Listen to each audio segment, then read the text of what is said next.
Welcome to Club Damingo, brought to you by Cyclone Comics.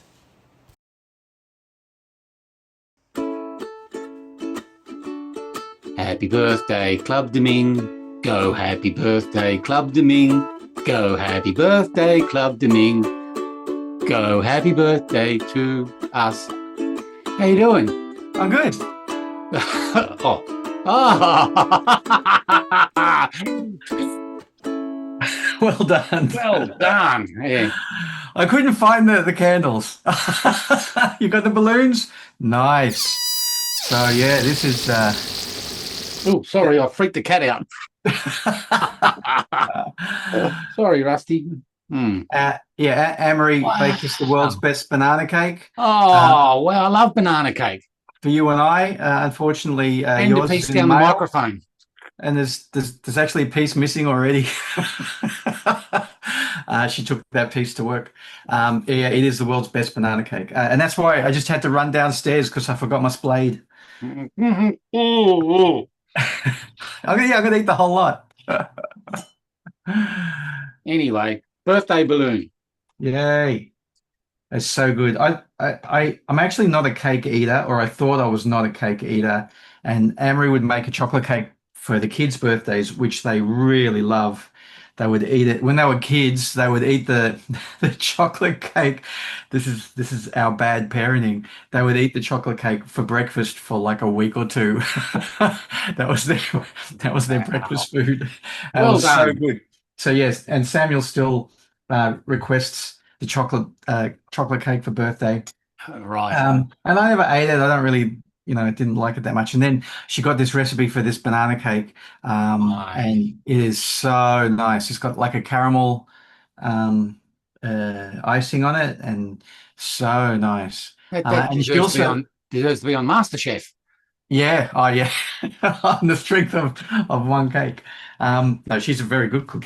But the other thing that she makes is a orange poppy seed cake, which Oh, that's one of Belle's favorites. are so good. It's so light and it's just got a little tang to it. So yeah, those two cakes, which for somebody who's not a cake eater, like I love these cakes and I eat them up. Man. Oh, you want some, Gary? You want some? Feed me. But no, that's not going to work. That looks incredible though. It is. Mm. Oh, I love it. Thank you.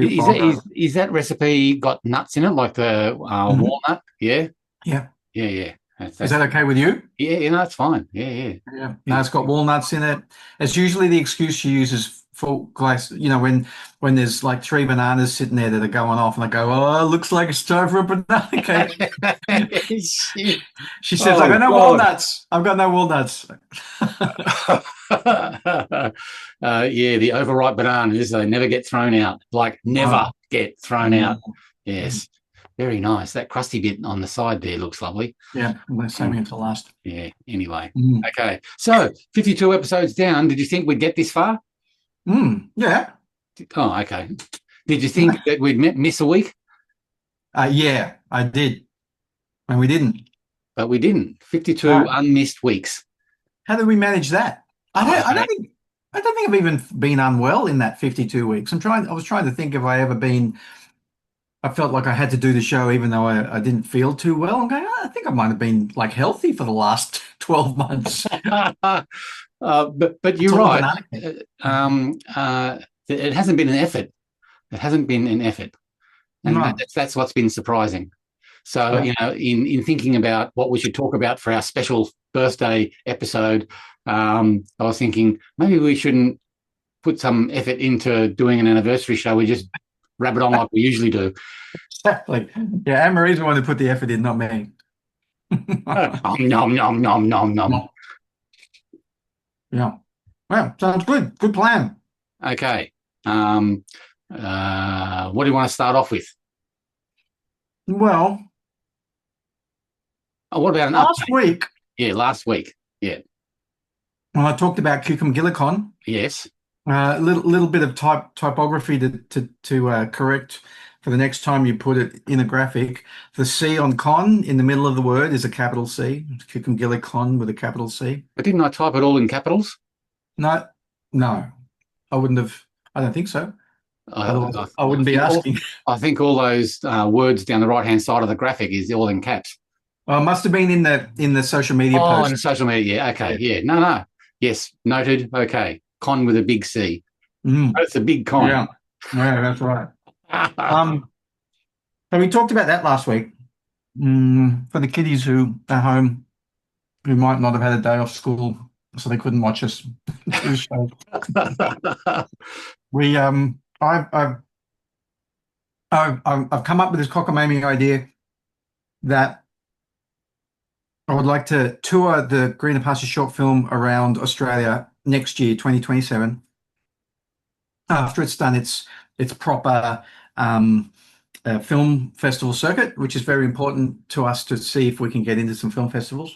Yep. And I thought to accompany a nighttime screening, I would do like a one-day pop-up convention-like event.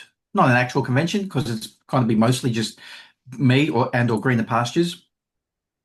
I would like to invite one hometown hero to each show, so that it's not just me. It'll be me and, somebody else from Melbourne or somebody else from Sydney, etc. Yep. Somebody who's probably got some connection to Greener Pastures, if we can manage that, would like be being in the Team Up magazine. Being in the Team Up, or contributing to number 8, or doing a short story at some time. Yep. So yeah, that's the long and the short of it. And we talked about it at length last week. In fact, I feel like I talked about it in length because I went downstairs after the show and Anne-Marie said, "So what did Gary think?" And I said, "I don't even know what Gary thought." Gary asked me lots of questions, but Gary didn't give any opinion. So this isn't a show about opinions. Yeah, it's nothing but opinions. Chaloner, clubbed opinion.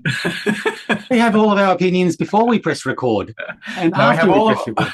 We have all of our likely to be unhealthy for our health opinions before we hit record. And that's not much. I mean, kiddies, don't think for a sec that we bitch and moan about a lot of people behind their backs, because we don't really. It's just just one or two people. No, not really. We're just pulling everyone's leg. There's a perception in Australian comics that there's a lot of angst and woe, and I think it's a wonderful community. Yeah, so do I. I went to So stop shit stirring. Me? Yeah. I'm the shit stirrer. Oh, yeah. Well, troublemaker McEwen. Every so often I do have a stick ready to stick into the shit to give it a stir if I need to. Oh, but right. It only comes out once a decade, I reckon. Yeah, no, it's a wonderful community. I went to Cockatoo Comics shop, the bricks and mortar shop here in Lane Cove in Sydney. Yep. I went to their wake on Sunday. So Siobhan is shutting the shop, the bricks and mortar shop. She's still online. Yeah. It's been from my point of view and from what I can tell, so this is not coming directly from Siobhan, but from my point of view, it feels like it was a year-long experiment to see how it would go, expanding from an online only and going to markets endeavor to a bricks and mortar store. It was always going to be challenging. It was always challenging. Yeah. And the experiment was successful, right? I don't know that Siobhan thinks that the space that she's in, or rather the suburb she's at, perhaps, is the best place to be. But to start off with a little shop and just see what it means to be in a shop, 7 days a week or whatever it was. Yeah. It was a good decision, I think, where she was. She really got a feel for it, and started to run some book clubs kind of stuff and children's days and stuff like that. So I think in general, it's a really successful endeavor or experiment. She's going to shut the online store, I think, for March while she just goes through stock again. But then that'll be reopened, and then she's looking for a new venue. So it's not like Cockatoo Comics is gone as a bricks and mortar or online. Online will be back soon, and bricks and mortar will be back. I won't tell you where she's looking, where Siobhan's looking.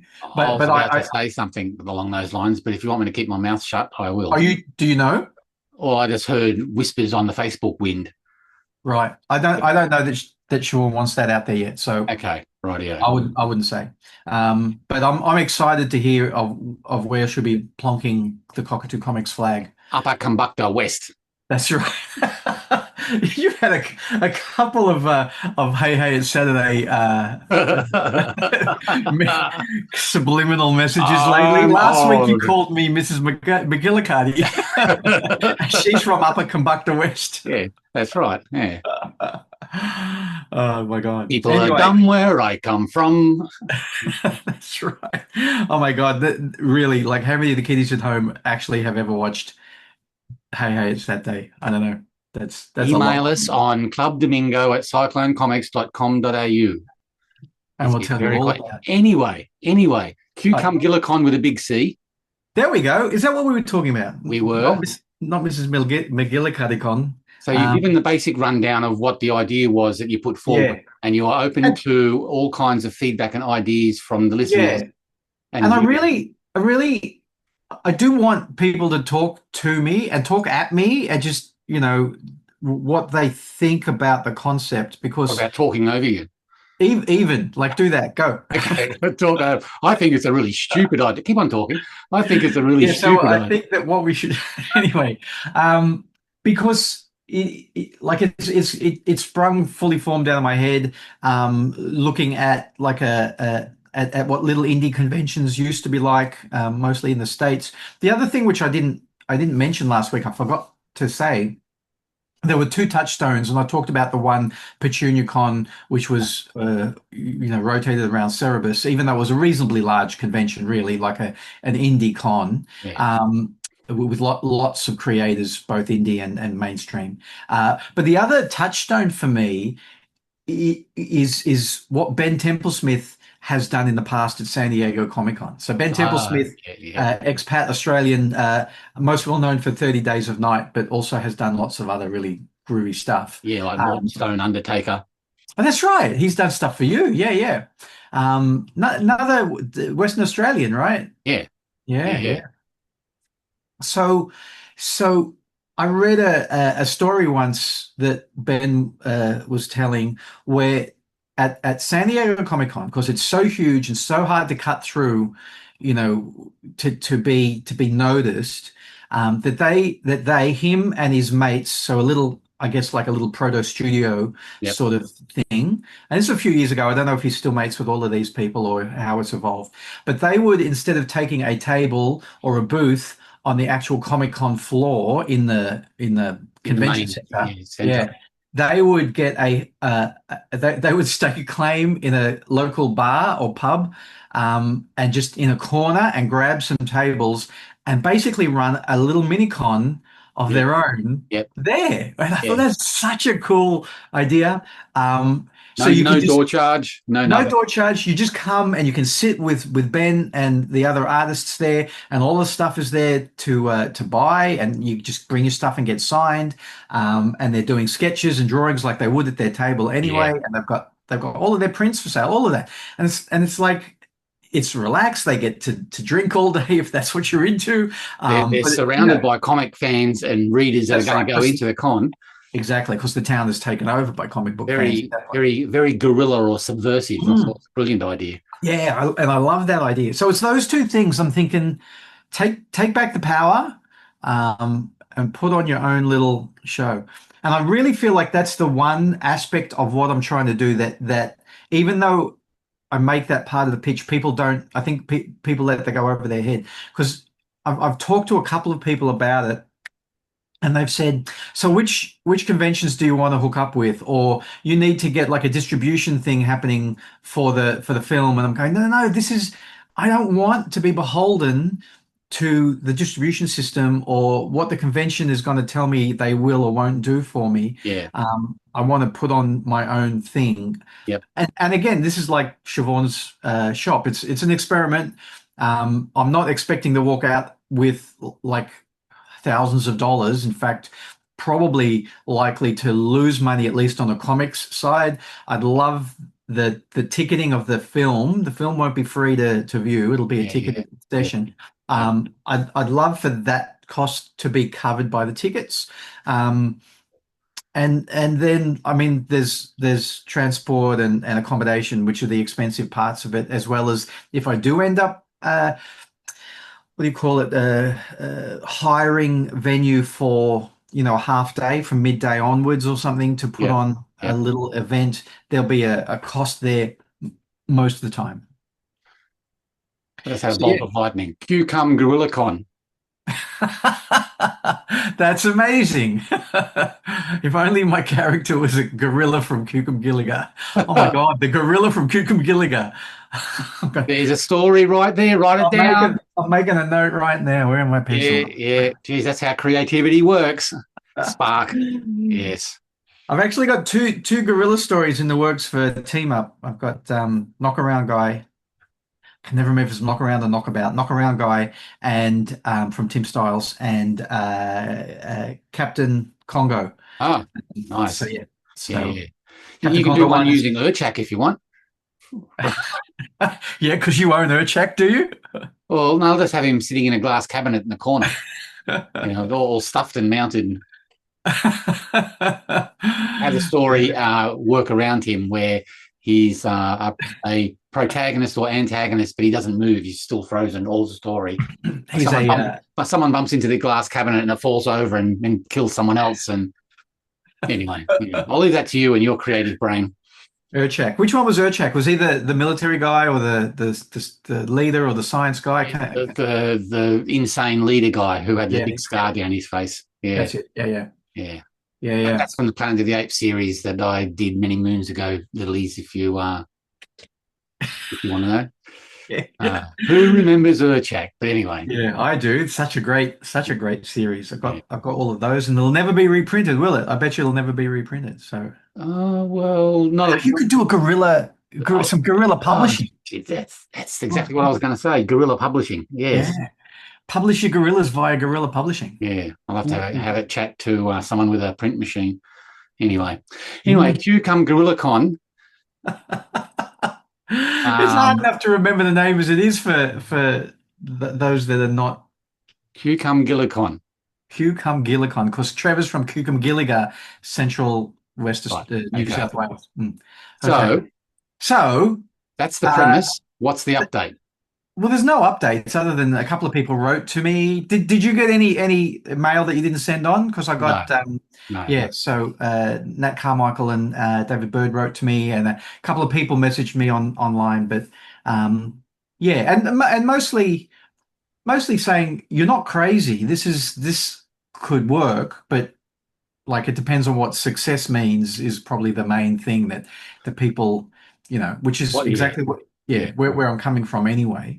And so I am kind of just hoping that people's minds are ticking over and somebody might have a great idea of how to help with this. I'm looking for somebody. I would really love it if somebody tour managed it, right? So that I didn't have to do all of the planning, So I actually talked to JMC where I lecture. Right. So they've got an entertainment business management unit or course to see if that it could be a subject or a project that they could do. So that's kind of in discussions at the moment as well. I kind of sometimes when I've employed students to help out, it's worked and sometimes it hasn't. Sometimes the students are self-starters and actually get the job done without too much oversight, which is what I really need. And sometimes they think that they're still in class and they're just expecting you to tell them everything and teach them everything as they go. And it's hard to figure out which students you're going to get when we do a project like this. That Ledger Awards that we did at the State Library of New South Wales, all of the AV was done by JMC students, and they were great, but it still didn't really save me any time. Yeah, right. I think it elevated what we got out of it, but it didn't save me any time. Yeah, right. Well, I think Cucumgillicon is at this early stage with what you're outlining is a good idea, but there's always a but. The Yeah, danger, please. the danger is that 2026, the rest of this year, will slip away, and as the year progresses, you become more involved with organising QCum and again the artwork regularity of producing artwork suffers. Yeah, That's the only risk, and that wouldn't be the case if you had someone that would manage the whole thing for you, and you just yeah, guest. You are the guest that goes around from place to place. yeah, The main feature. yeah, exactly. But yeah, No, I totally understand that you've had a short film made. You're giving it time to breathe this year, and the year after that is when you want to start pushing it, and also push the comics as well. So it's the ultimate deadline, really. And you've got the clock is ticking. It's already March, and that's my greatest fear is that the time slips away, and by yeah, the time you get to November or December, you're nowhere near along as you want, but you've got in train the organisation that's been put in place for 2027. yeah, yeah. It definitely would require a, commitment to doing that organizational stuff either after a day's work on the drawing board has been done, or Yeah, yeah, it would mean my day's work on the drawing board would have to go in at up to 9 p.m. or something like that yeah, instead. So, yeah. um, And you know how you say, more comics more often, which is all well and good. I've come up with a new saying, which is quite powerful for me, and it's a oh, simple one. It's if you don't do it, it won't get done. that's a great one. And that's you've been through that through the ringer with the whole short film as well. Not making Yeah, the film, but the work entitled or yeah, involved around pushing that through to the finish line yeah, is all fell at your feet. yeah, yeah, yeah, exactly. And And if I didn't do it, it wasn't going to get done. That's right. And yeah, we were eyeballs deep in commitment that yeah, cutting your losses was not an option. yeah. Um, so So, yeah, whenever I'm feeling low these days or unenthused, that's the thing that pops into my head straight away is if you're not going to do it, who's going to do it, Gary? If you don't yeah, do it, it's not going to get done. yeah, So, buckle yeah, up. And, the only one you're going to disappoint at the end of the day is yourself because you started this ball rolling, keep yeah. on rolling. Yeah, exactly. And that's not true either. There will be other people disappointed. There will be people who want, like myself, who want more Challoner pages more often. So we will be disappointed as well. So yeah, if Yeah, that helps, yeah. there's that as well. There is an argument for you're only as famous, as well known as your last project. Yeah, And so if I wasn't to release anything ever again, I don't think that it would really impact uh, anything that heavily. yeah. So, Well, um, it wouldn't impact the worldwide socio-political landscape, no. But in my in my collecting and reading, it would be another one of those things, like Hepcats, where it's like, geez, I wish that had been finished. Geez, I wish yeah, Chaloner had pumped out, a few more issues. yeah. However many, just a few more would be amazing. Yeah. So yeah, Well, anyway, if you don't do it, it doesn't get done. yeah, yeah, yeah, And I think that's the absolutely. same for a lot of Australian comics. Yeah, it's a in my studies of entrepreneurial aspects of being a creative person all the way back, for decades, Yeah, right? It's always been the problem that a creative business has the linchpin of the usually one person who, if they don't do the work, then nothing happens, and that's yeah, still the predicament we're in. yeah, Um, yeah. and I've constantly been trying to figure out a way to uh, to allow that to still be the case, but make it that everything else gets done by somebody else. Yep, Um, yep, and again, from what I see, the successful self-publishers or indie publishers um, are have people who are just there for business. yep. The whole story with PAX, I think I told that story once on air already, but the two guys from Penny Arcade Yeah, yeah, were successful cult thing until a business manager came on, and then within no time they were multimillionaires. It's like, yeah, yeah. So, um, and I'm watching videos from Terry Moore from Strangers in Paradise. And I didn't realize that his partner, his wife, was actually the business partner.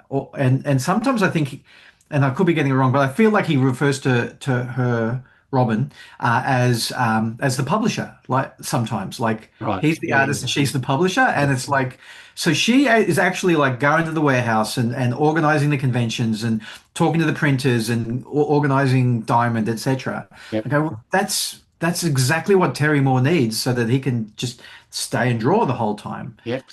Same with Bone and that relationship with that Exactly. Jeff Smith had with his partner, his wife. Yeah. Yeah. And I think You were that mentioning Dave before we Sim pressed. likes to. I was going to say, I think Dave Sim likes to not give that kind of credit so much, but he was very lucky that his partner at the time, Denny Luber, set up a structure that he was able to then transfer to a office manager Yeah. once they broke up, Yeah. and was making enough money at that time to pay that office manager. Yeah. But if that hadn't happened at the beginning, I don't think that would have happened later on. So, What's your memory of that? They were a couple and they were married, and she brought in as publisher a couple of other IPs to get published under Aardvark Vanaheim. And when they split, did she start up Renegade? that's right. Yeah, that's it in a And nutshell. moved all the things that she had brought to Aardvark Vanaheim to Renegade. Yeah. So it was quite apparent what she had brought to the business, Yeah. just that their relationship fell apart. And again, it's very, I'm sure it's very much through a Dave Sim centric lens, obviously, but and again, like who knows how much of this is him trying to rewrite history or not, but he also talks about the fact that he didn't really want to necessarily be a publisher anyway. Like that was that was very much Denny's kind of shtick. So he was not that concerned that it was all kind of being removed again, so that he could just be publishing Cerebus and Cerebus only. So yeah. Okay. Yeah. So yeah, that whole idea of trying to find a tour manager and trying to find a business manager and all of that, it still weighs on me, thinking that that could be like a magic bullet, we're all, if such a thing exists. Yeah. But you need to start putting some building blocks in place for 2027 if that's going to be you can't put it off to 2028, can you? Well, I can do it anytime I like. And at the moment, I think I might have said this last week, the timetable that we've set up over the year actually starts, I think it was January was when the first leg of the tour would be. And we're already looking at moving, instead of making that one long leg, changing it to two short legs in February and March instead. But what I was going to say there was that if we're not ready or comfortable to start in January, then we start with the second leg. And that what was going to be the first leg will end up in the following January. Like this is the year, but our tour can start at any point of the year as long as it goes for a year, and maybe it'll go for longer.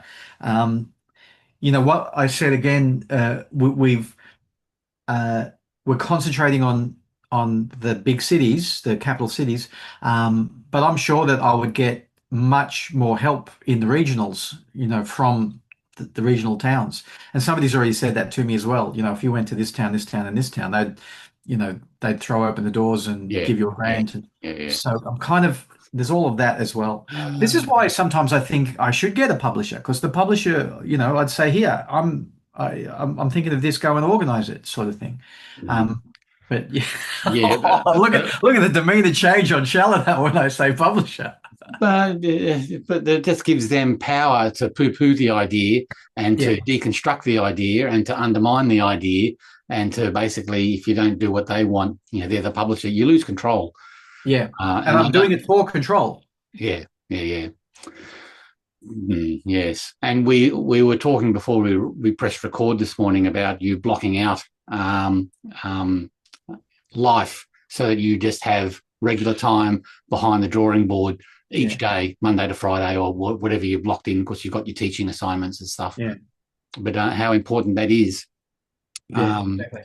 Starting from, like now, it's even more important, because, we logged on this morning, kiddies, and we said, well, how was last week? And it was like nothing pretty much got done because life got in the way. And it's like, no, we have to, block these things in so that drawing gets done, drawing more often. Yeah. And it's really hard when you get into a modern life routine of, family, friends, job, work. And it seems that the creative time behind the drawing board gets whittled down, uh, Yeah. and it should be given priority.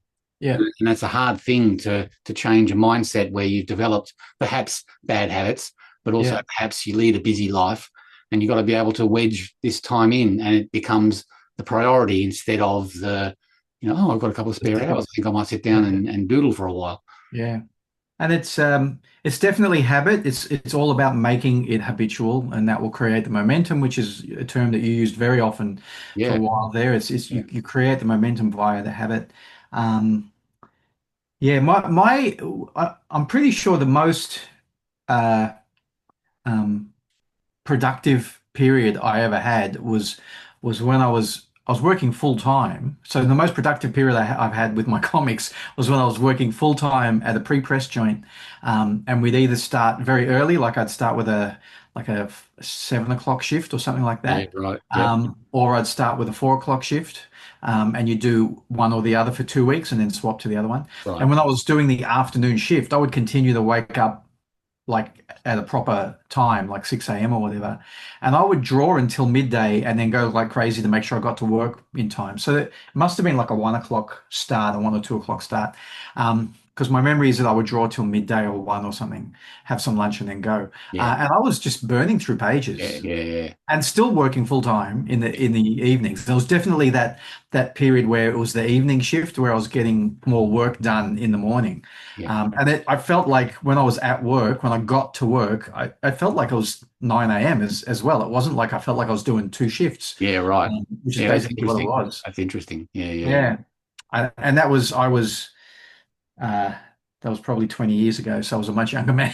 I don't True. think I can Yeah. quite Yeah. do that now, but yeah, that was an interesting period where I was getting quite a few pages done, Yeah. Yeah. and I think I was running Sunburnt at the same time at that Right. point as well. Yeah. Yeah. When was I was talking to you this morning about the 22 panels that always works exhibition. When was Well, that? before we get onto that, I still feel like if Amory says to me, "What does Gary think about Cucumbillicon?" Still I don't feel think like I think like I've other than answered the you saying, question. "I think it's good," just don't let the work suffer. Like, you got I think any that's the other most like important thing. Yeah. suggestions? Yeah. Yeah. Okay. I think it's the most important thing. And at this early stage, it's good that you're able to, with your two legs, be able to slide the calendar back a bit, and Yeah. start at any particular stage. So Yeah. I think that's smart thinking. But yeah, I think that if you can achieve half of what you want to set out to do, with the Yeah. country stores and the non-capital cities and a couple of capital cities here and there, Yeah. but to get around the country, I think is a great idea. Yeah, because you've got this film, you've got this property, this comic that you need to get out there more. It's if you don't do it, it doesn't get done. Yeah. And I think you're not the only person. At least two other people have said, but you've got to have new comics to take with you. Yeah, So yeah, comics are the important thing. Somebody actually said to me that maybe I should do a special print run. I know I'm doing the trade paperback right now of issues 1 to 4, but do a trade paperback of everything, and that's almost the only thing that you sell is here's the comic, which I'm not going to do unless So something. what would be in it? One at this point it'd be 1 to 8, but if I get more comics done, it'd be 1 to 12 or whatever. Right. So almost omnibus sort of Yeah, yeah, thing, or a thicker trade paperback. And I feel like if I wanted to do that, then I'd really be like, I'd be doing a tour and working on a new project and trying to get more pages done. And I think that idea of the new project being an omnibus would probably be one thing too many. yeah, Um, yeah. I'm quite happy just to be selling singles and the trade on this Yeah, tour. yeah. I think that that satisfies a couple of ticks on the list of Yeah, if you're a collector and you collect floppies. I like the idea of that and the yeah, trade paperbacks. I think the omnibus of the 1 to 8 or 1 to 12 can come further down the track as a nice hardcover, perhaps with a yeah, dust jacket and the whole bit, yeah, exactly. but much further Yeah. down the track. Yeah. Yeah, but that I don't have it up here. That color edition that I've shown on the show a couple of times. Yeah. Uh, we talked about maybe printing that as an oversize. That I might do specifically for the tour and kind of only available on the tour, and probably, if comics are $10 each, then that would possibly be 15 or 20. I don't know. Yeah, right. Yeah. So in Okay. general, I think it's a good idea, and but based on certain things sort of falling into place and you being more strict on yourself and your life routine. Same with me. I mean, we're in the same spot, really, when we compare notes. But at the end of the day, you have a movie and a tour to push, while I just want to get work done. Yeah, exactly. Mm. Okay. And would you be my hometown hero in Hobart when we come to Hobart? Yeah, sure. Excellent. Yeah, All right. Then we'll have lock to it do in. it. We have to do it. Okay. Yeah. When are we looking at Hobart? What date did we tentatively put in for Hobart? And then we'll get on to 22 panels. Sorry to interrupt. That was going to be in April. Yeah, okay. How does that sound? Yeah, sounds good. April 2027. The floods At will be this stopped point, by then, yeah. and the storms and the snow, and yeah, good. And you've got no mofos or anything on a in No, April? we're in Like there's between nothing like Mona festivals. Yeah. Hey, in a couple of weeks' time, I would have been okay. working at Mona for 15 years. On the 21st of March, Wow. I'd be working at Jeez. Mona and that's why I haven't been producing comics, bloody working at Mona. Yeah, But 15 working years. for a living's for the dog man. Yeah, it's the Yeah. longest job I've had anywhere. No one's been willing to employ me that Wow, long. good on you. Yeah, so I've got them all fooled. Yeah, that's right. Stick with Yeah, that lot. yeah. You've got them all. Anyway, yeah. No, Mona's an amazing place. Good place. Yeah, absolutely. Love it every time I go. Yeah. Okay. So, 22 panels. 22 panels. What If year you'd are we given talking me, about? if you'd given me a little bit more warning, I might have been able to pull out Warning. the Homework. that's true. Yeah, you're right. Thank you for not giving me any warning. So, do you want to do a preamble, or shall I just jump straight in? And I'll do the Let's jump preamble. straight in. The reason we're talking about it is because Tatiana Wood passed away, Yes, who was the Tatiana. widow of Wally Wood. And she's also a very high-profile colorist for DC primarily, and she's very famous for Swamp Thing and for Animal Man, and probably a swathe of other DC comics as well.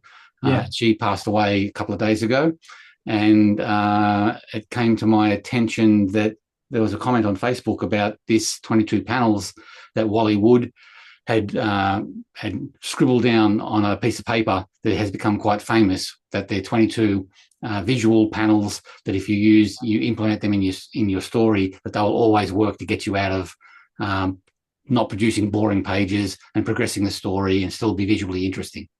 Yeah, exactly. So yeah, it's called the Wally Wood's 22 panels that always work. Let me see if I can bring up my files. And you thought it was a good idea to have an exhibition based on these. What an idiot.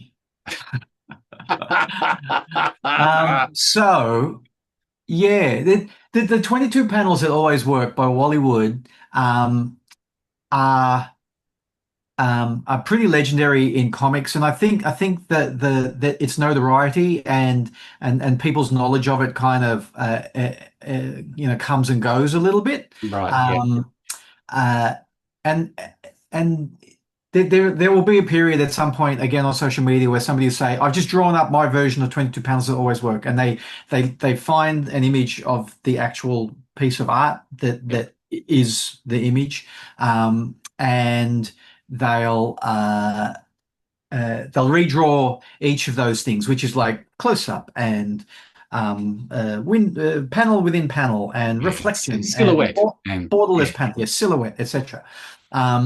So yeah, they'll draw all of those, but use their own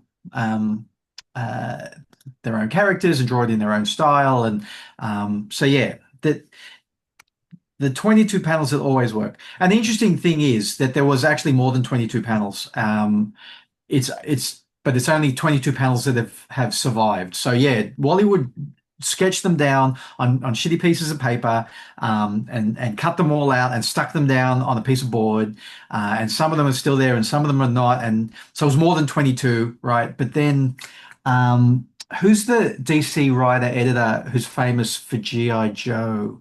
Um, he was the editor, from memory. He was the editor who put together, who cut out the photo, like the photocopy after photocopy, generation after generation of photocopy, cut them out, stuck them down on a board, and wrote Wally Wood's 22 panels that always work. Wrote that at the top. Wasn't Carl Potts, was it? No, not Potts. Larry Hama? Larry Hama. Larry Hama. Yeah, I'm just looking at my notes here. So yeah, that was Larry Hama. And then he photocopied it and gave it to all of his artists and said, if you're stuck for a panel, this is the go-to that will get you out of, even a moment's art block. Which is why Wally Wood did it. Wally Wood's saying was never draw what you can swipe, never swipe what you can trace, never trace what you can cut out and stick down. So he was all about trying to get things done as quickly as possible. A man after my own heart. Except he also said, a life in comics, I'm paraphrasing, but only a little bit, a life in comics, if I had to do it again, I'd cut off my hands. He was actually very unhappy, as well as he had issues. Yeah, the issues that led to him taking his own life in the end. Yeah. So,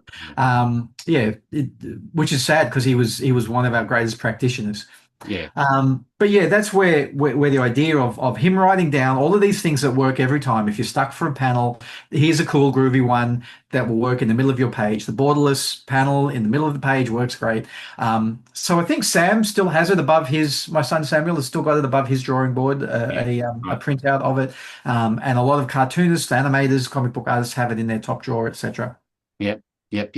So my idea was, I was on the ACA board. Is that what is it called? The committee, the board. Yeah, committee.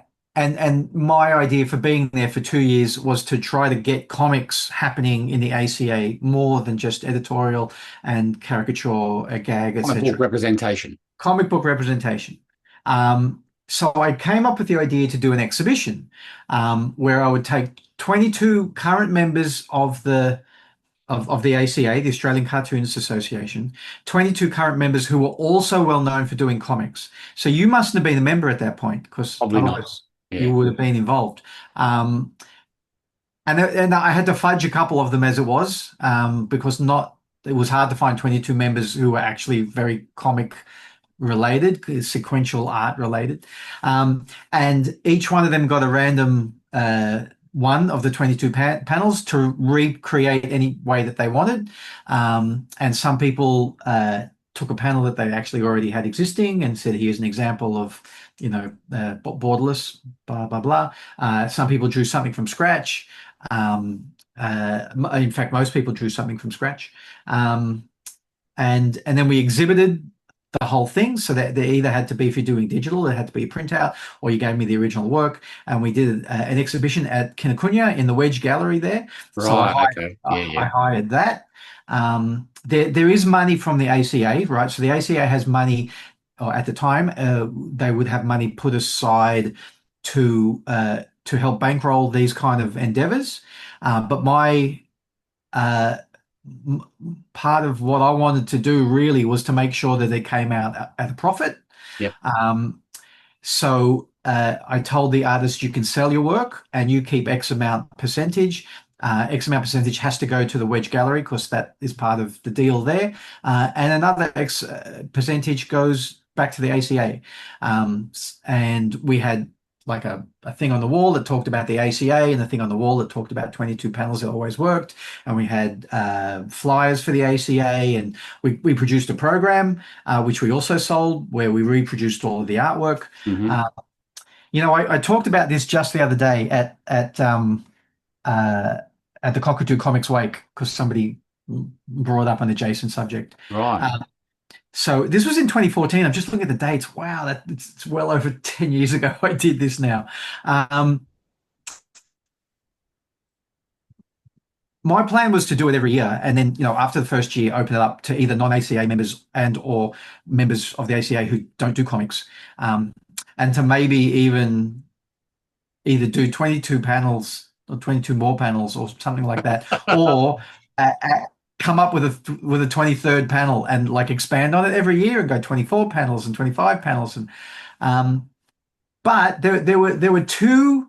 It was highly successful. We did an opening. It was packed. People bought artwork, so artists profited. The ones who wanted to sell, most of them profited. The ACA got their money back. I know the ACA got their money back. We made our money back on the program. We had a lovely night with networking and wine or champagne or whatever and nibblies. Kinokuniya thought it looked fantastic. It was so good that when it was closing, what was the month later, or 2 weeks later, that the ACA said we'd like to put on another event as a closing event. So we had two events, one on each end of it. Wow. And we did like I think 2 books were getting signed at the end of it. So they did a signing and associated it with the gallery. So they got the ACA's profile was lifted. Every tick, every box I wanted ticked, where they were all ticked. It was great. All the KPIs. So I'm going, well, we should do it again. But there were two things that really made me went, nah, fuck it, I'm not doing it again.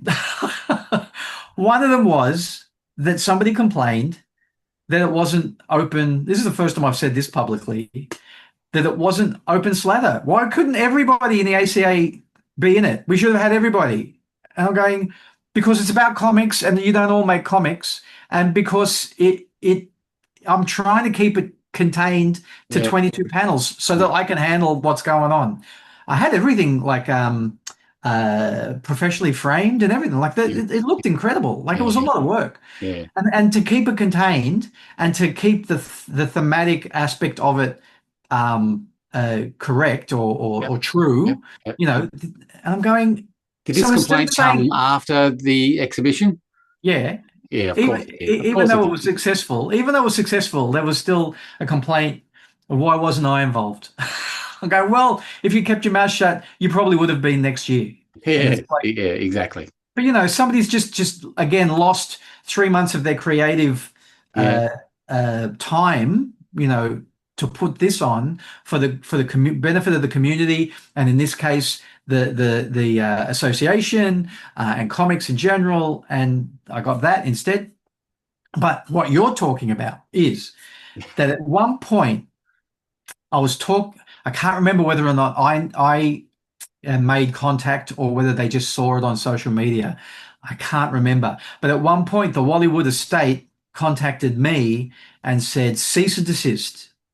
You don't own this, and if you want to put this on, it's going to cost you this much money. And I went, really? I said, we're not reproducing the 22 panels as a piece of artwork. It's like Liechtenstein.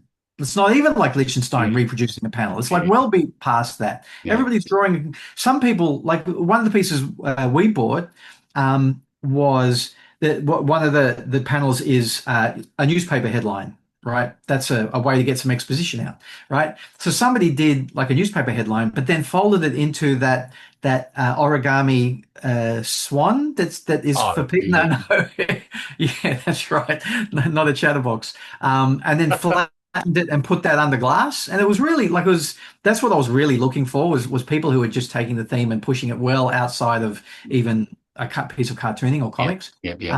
I'm going. So that's how far this is going. It's not like somebody's just copying what Wollywood did and putting it on the wall and charging money for it.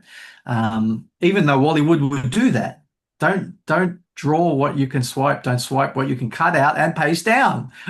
So I went, okay, well, I'm just trying to. Again, one of the remits there was trying to show how amazing Wollywood is. I guess you don't get that now. I don't get to involve the Wollywood estate and talk about Wollywood in this way because you guys are threatening to sue me as if you own. It's like we can easily do an exhibition where people do 22 paintings of the Mona Lisa. You can. That's all there is to it. So yeah. So those two things, I went, oh man, forget it. I wanted to do like a 100. So in America, they did a Kirby 100 exhibition where people were doing art based on Jack Kirby for his 100th birthday. I was going to do a whole bunch of things like that, like maybe one a year based on one of Yep. our own Yep. cartoons. I'm going, you know what? Somebody will complain that they weren't involved. Somebody will say you're breaking copyright, and it's like, forget it. Again, head down, bum up. I'll draw my own comic. Thanks. Yep. Yep. Yeah, it's a hard slog. It's a hard slog. You put all this effort Yeah, into it, and all people can do is bitch and moan from the sidelines. exactly. Let me share the document here because what I've got here is the so that's Yeah, right. the front cover, which was Yep. by it, it was Anton Emden's um, uh, contribution, and I said, "Oh, that's got to be the poster image." Yeah. So yeah, I love the right. fig leaf on Robin. Yeah, that's right. His pants are around his ankles, and he Anton Emden like signed his name like Wally would sign Yeah. his name. Oh, at one period anyway. Genius. Yeah. Genius. So yeah, the work was great. Yep. So panel one is big head. So that's Franz Cantor's Yeah. big head, and that one is actually in red green 3D. And Yep. that we had a bunch of 3D glasses hanging off the art, so you could put on the 3D glasses and see Yep. this quite large printout in 3D, which was very cool. Great. And that was Lumsden's extreme close up of Batman. So I don't know Yeah. if he was still doing Batman at the time, but Yeah, that's lovely. Yep. hmm. So I can't remember whose work was sold and whose wasn't. Oh Um, God. but yeah, this one's called Back of Head, and that was by Bruce Mutard. So instead of doing one version, he's got this whole thing going on, and it ends with a Bollywood alien character there, I and just started to that was just really started to large. That was like a AO maybe A1, yeah, very large. right. And he's got his wits end character down the bottom right as well.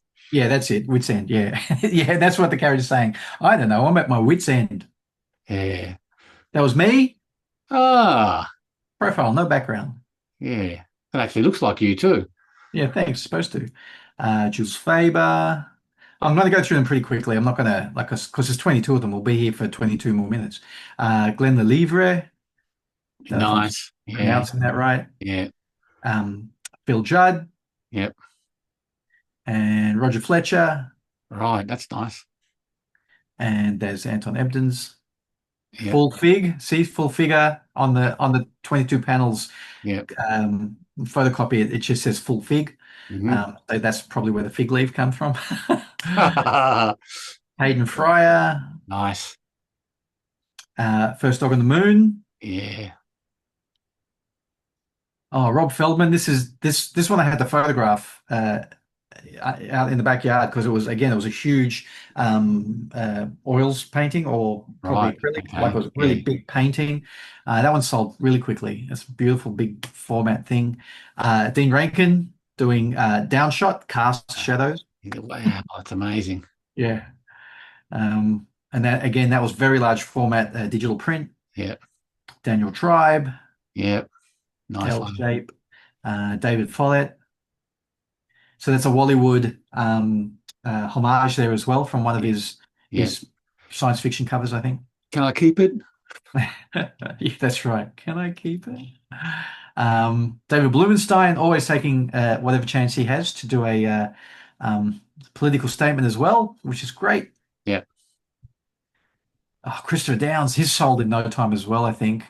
It's called Reflection, so it's normally just one reflection, but he did this thing, not narcissist pauses for reflection. So all of the reflection, which is beautiful work. Oh, brilliant. So this is what I'm talking about, right? This is a piece of original art in watercolor. People really went all out to do a great exhibition, the same as I was going all out to make a great venue for the work. Mhm. And then it's like, well, no one else is doing it, so now it doesn't get done, right? Sarah Catherine Firth. Sarah Firth. I'm not Yeah. sure if she's always gone with the middle name. She did at this point. So yeah, Sarah Firth. Jacob Chatfield. Kathy Wilcox, now president of Yep. the ACA. Yep. Yep. Yeah. Ian C. Thomas, that's the folded up piece of paper that we've Right. got in the other room. It's really Yeah, nice. nice. And Dave Emerson, nice piece of Right. digital work there. Get a haircut. And then the bios, which Yeah. had to be in 22 words or less. And Right. Right. and then there was a double page spread of all the work laid out similar to what the actual thing is laid out. So yeah, Okay. Yeah. that's So you never that- actually released Wollywood's art itself, the original 22 panels that wasn't no, published in the no, booklet or anything? no. Bizarre, bizarre. But, apparently, from what I can gather, the Wood estate has been pretty prickly over the years. Mm-hmm. Is it Spurlock? I think is the man who's in charge there. I think he's also like, Not sure. yeah. From memory, it was David Spurlock who's also the guy in charge of the Sterenko business dealings. Yeah, right. Okay. Or is really good friends with Sterenko, Jim Yeah, Sterenko. yeah. Oh, we need these people. Again, it's like I'm saying, you need a business manager to help have these things happen. But Yeah. yeah, the post on Facebook brought up at least one other story of somebody saying, "I'm just letting you know I'm using this thing that Wollywood was involved in," and then the Wollywood estate going, "But we own that," and it being right. patently obvious that they sure don't. Yeah. Just Now, if you would organise to have printed a T-shirt with those original 22 panels on it and was selling it, that's a different thing. absolutely, Yeah. absolutely. Yeah. And there's also just an argument of does he own it?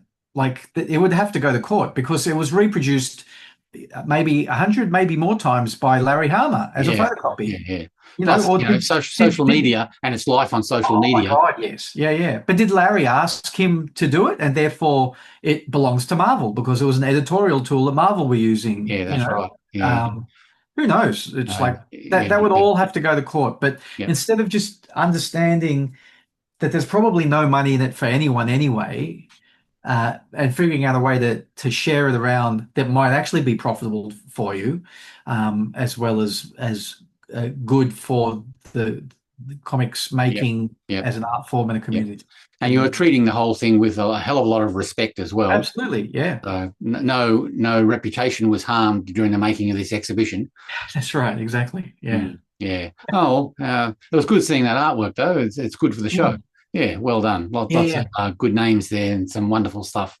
Yeah. So yeah, okay. I didn't know any of that. That's a new story for me. I remember the exhibition that was organised, but I didn't know any of the. I certainly haven't seen the contents of the program. Right. Yeah. Yeah, and I didn't know the story behind it. If you wanted one, I've got a few. I just wouldn't know exactly where they are at the moment. No, I'm downsizing. So. Well, I've got to make room in my library in there for Daniel Best's latest one, The Rise of Image Comics. That got launched the other day and put on Amazon. So I'm looking forward to seeing that. Apparently, do you know the production method for that? Is that like a print on demand via the Amazon? Yeah, I think so. System? Yeah, interesting. Yeah, I think that's what Paulus does, right? That's what Jason does with all of the hairbutt trades that he did at some point. He's just uploaded them all to Amazon, and they just get printed wherever it is that you order it, and it comes to. And I don't know whether there is technical restrictions, like if you've done your artwork with bleed, that you can't have bleed in any of your pages. You've got to reduce your pages within a certain area. That Amazon just say we're not dealing with the contentious issue of an image bleeding off the page appropriately. So I think there might be some severe restrictions. I don't know. I haven't done it myself, but from what I can gather, there might be some restrictions that aren't ideal for what we're used to in comic production. But Jason's obviously solved those problems to his. Yeah, he. I recall like seeing it go by in my social feed that he got back the first proofs and had a whole lot of things he had to fix. But it seems like a no-brainer, doesn't it? I should talk to Jace about that and see. I know that I want to make the trade paperback being printed at a good printer on nice paper to sell at conventions. But why am I shooting myself in the foot and not having it just sitting there on Amazon for somebody in Upper Combukta West to just order from the local Amazon printery, or whatever in America or Italy or whatever. Because as soon as it's on there, it's print on demand from a system that seems to work. So Yeah, you do have to deal with Amazon though, and you're pushing that barrow of the big multinational, and it's not true. as bespoke or as you have to compromise No. left, right, and centre. Yeah. So there are Yeah, those yeah. things I to definitely consider. compromise, but that's what I'm saying. Make the art piece that I like, which I'm not going to send to Italy because no one's going to pay the air freight That's for right. that. Yeah, yeah, But say there's a version on there that you can have instead if you want. yeah. Yes. Yeah. Really should. Just I mean, you used was a Kablam to do Adventure Illustrated for America, right? Is Yeah. that right? Yep, that's right. Now, only because I was lucky enough to be on gloss paper, because I don't think Kablam gives you paper options that are the same as what you could get in an Australian print on demand setup. Like Baden at Jeffries has quite a wide variety of paper stocks, weights, and fields for you to choose from. Yeah. And since COVID, paper stocks around the world have been pretty difficult to maintain consistently as well. So the only reason I went with Kablam was not because of there was logic between for people buying the comic overseas and saving on shipping and stuff like that. But the decider for me was that the product that I had in Australia looked like the product that Kablam produced. Yeah, Under any other circumstances, if I had published Adventure Illustrated on a matte stock, I would have really scratched my head as to whether it was worthwhile doing a totally different product for the American market. yeah. So that was a decision there. And, Yeah. and it still holds true that if I can't replicate what I'm doing with a local edition for any overseas editions, I probably wouldn't do it. Yeah, yeah, yeah. I get that. That's what I'm also kind of bumping up against right now, saying, uh, should I or shouldn't I? It does seem like. Well, then again, is it like only $20 a year that I'll be getting in Amazon orders anyway? So it's like, might as well Yeah. keep the control and know that it always looks good. The printing is what I wanted, etc. Yeah. Yep. Yeah. So okay. Wow. There you go. I did not expect to be talking about that twice in 3 days. It's the vibe in the air, man. Yeah. Vibe in the air. Yeah, But yeah. tick, we've done that. Oh, look, it's 12 o'clock already. I know. 12 o'clock our time, kiddies. Don't. Here's something just to outrage people. It's a Star Wars thing.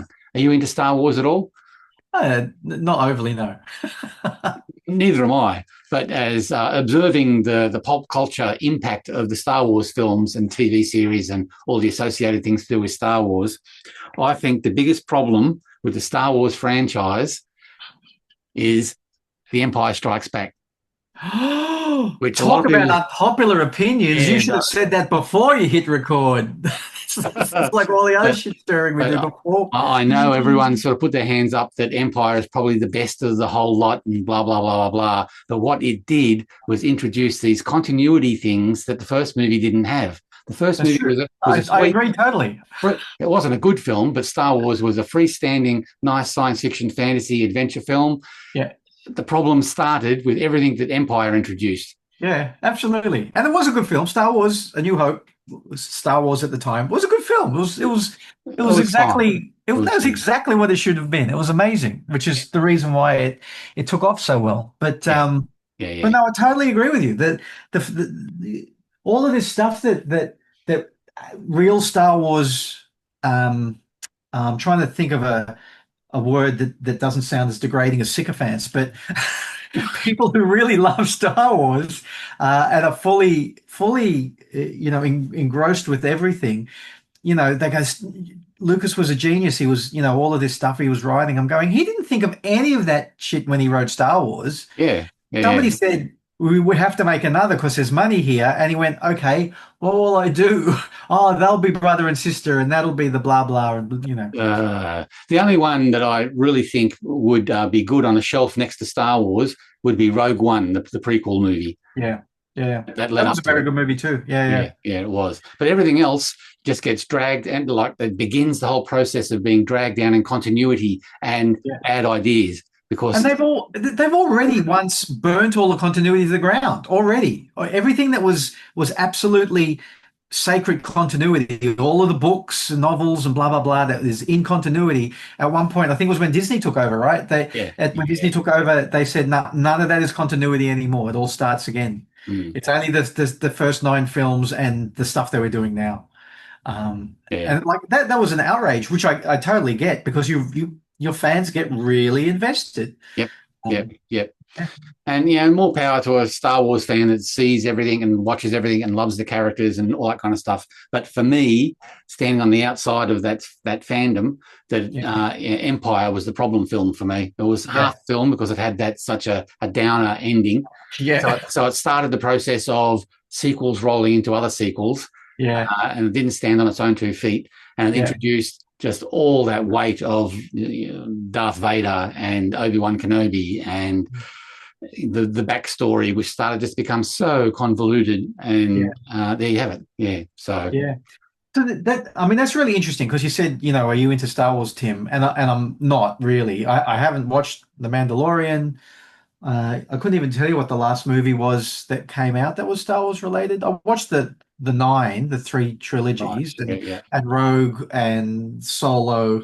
I don't think I've watched anything else. I don't even know if there was anything else. Anyway, when Star Wars came out, like, I was the exact right age for it, and it was a really important thing to me. So by the time Empire Strikes Back came out, that was my entire life. I bought the novel before I saw the film, and I saw it in the cinema with my own pocket money, maybe 10 times.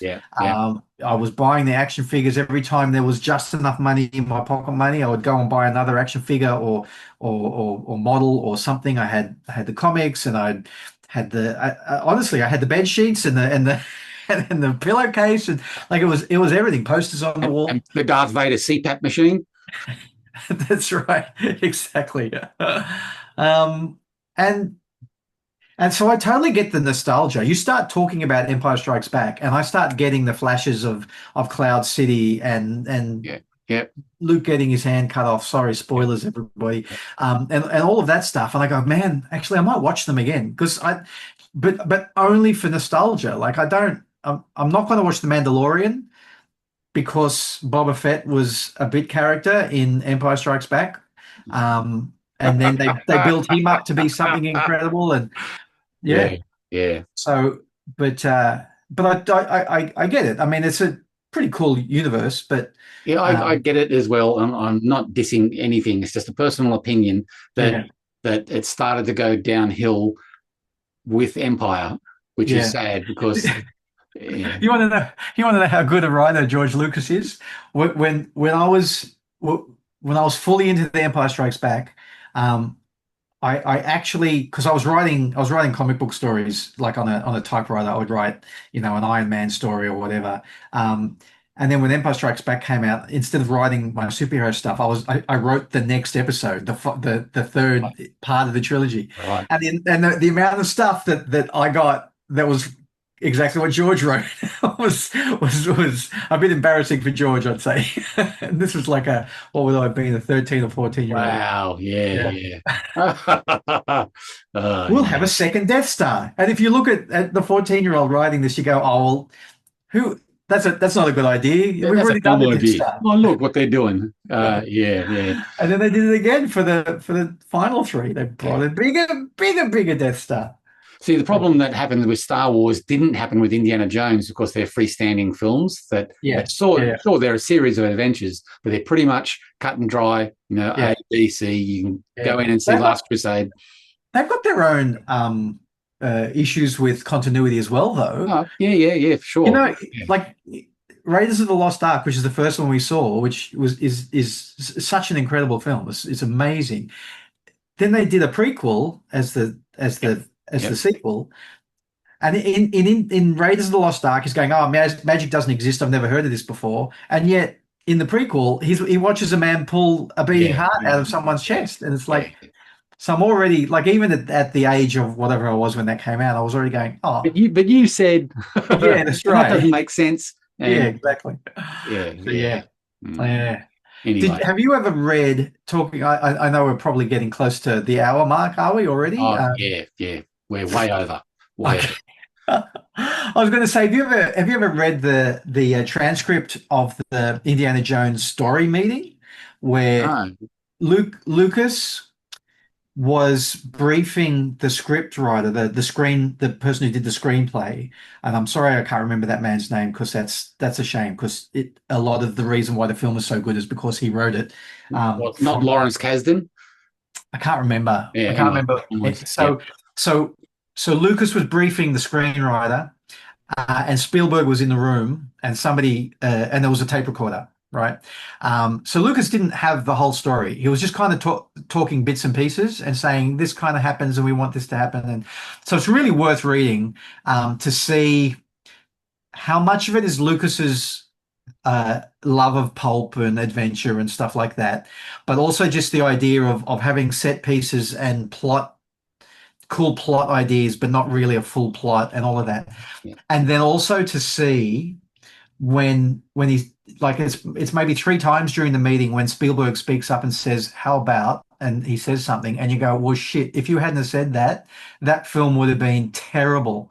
So Spielberg just pulls something out of his head during the meeting, and it just changed the entire movie. Like, and he like I said, it's maybe three things, and he said, "I've got it. It was on tape, and then somebody typed it up, and then there's a PDF of the photocopy of the typed pages. So I've got a copy of that if you want it. I can send it to you. It's really interesting reading." Do you think that a filmmaker like George Miller, is very similar to Spielberg in a lot of ways? I don't think so. I think Miller likes to write from scratch and Right. I says Spielberg, I guess. I don't know. I talk a bit about film as if I know what I'm talking about, and I don't really know that much about. I'm not somebody who studies the director and that kind of stuff. So I'm not really sure, what the similarity would be between Miller and Spielberg. But yeah, I was watching a thing about the making of Jaws with Spielberg as a young filmmaker, and how the fact that the shark was broken and not behaving very well, that he had to rethink the second half of the film by not showing the shark as much because they just didn't have one that worked. And that's where the whole men on the ship, their relationships sort of started to tighten up and became a different movie, the second half of Jaws. And it's purely because the shark didn't bloody work. Yeah. And so they had to diminish showing the shark in the second half as much as possible because of the restrictions, that the fact that the prop wasn't working, and it made it stronger because of that. Yeah. Made for a better film. Yeah, indeed. Yeah. Yeah, it's this whole thing of the challenges, if you're a filmmaker or a comic book writer or even, a prose writer, whatever, that can rise to the challenge of really solving what the issue is with the story, which happens in film to become a practical problem as well. Yeah. Normally, if you don't give up, you'll get a much stronger story because of it. Yeah. And if you don't do it, it doesn't get done. That's exactly right. If you don't do it, it doesn't get done. Well, I'm doing it. Yeah. Good. Okay. I'm logging off. So done. Say goodbye to the kids. Yeah, that's right. You've got to get to work. And onwards to See, episode kids. 53 next week. Holy crap. More comics more often. Yes.